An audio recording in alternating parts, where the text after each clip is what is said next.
pertes financières, atteinte à la réputation de l'entreprise, vol de données.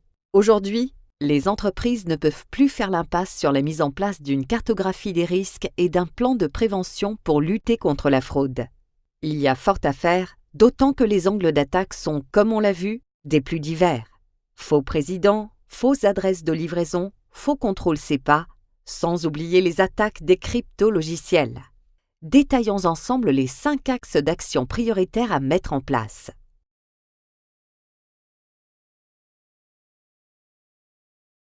Le premier axe consiste à mettre en place des procédures solides, acceptées et exécutables par tous.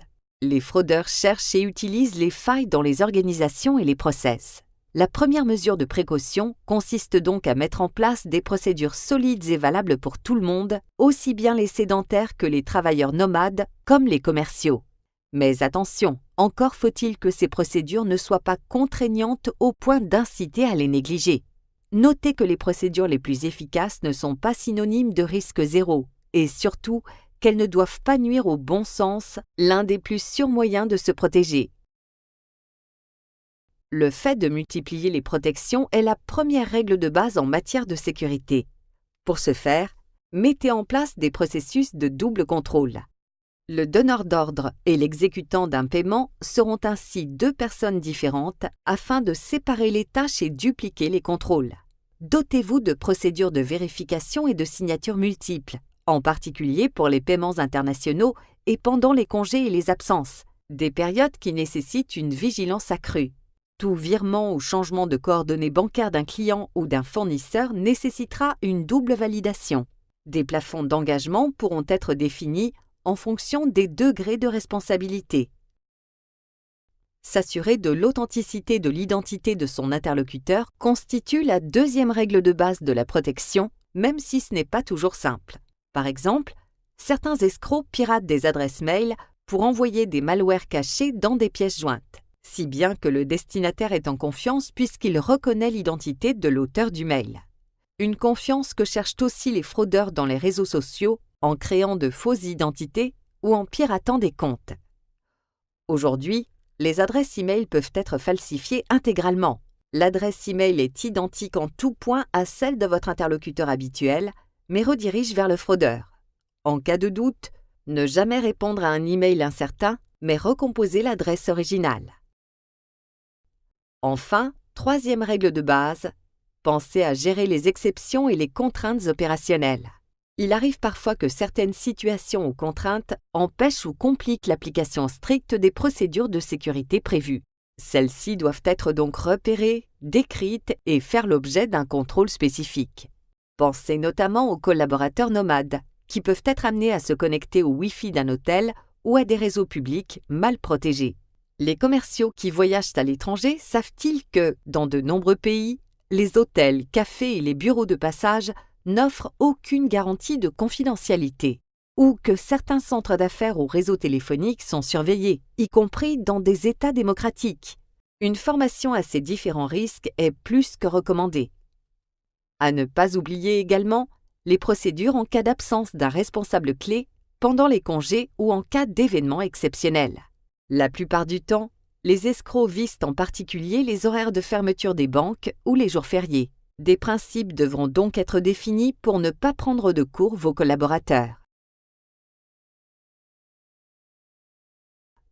Pour mettre en place une véritable politique de prévention, la sensibilisation des équipes est primordiale, du standard au président.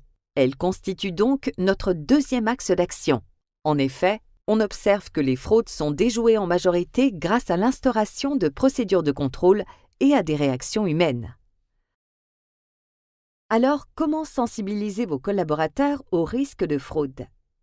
Le ministère des Finances a réalisé un test grandeur nature en envoyant à ses 145 000 agents un courriel de phishing avec une pièce jointe. 20% des agents ont mordu à l'hameçon, alors que les messages provenaient d'expéditeurs dénommés Jean-Baptiste Poquelin ou Emma Bovary, cette dernière les invitant à gagner des places de cinéma. Cette opération a été suivie d'une séance d'explication aux collaborateurs.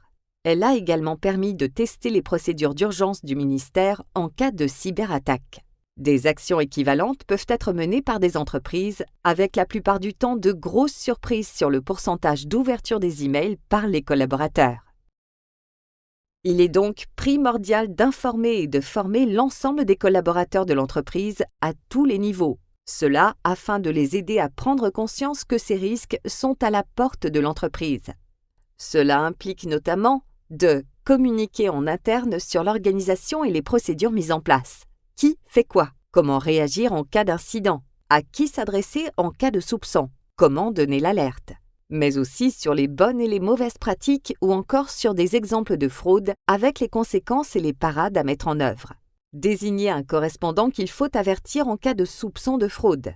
Partager les règles de confidentialité et de discrétion en ce qui concerne les informations de l'entreprise, ainsi que les règles de sécurité en matière de protection des documents papier.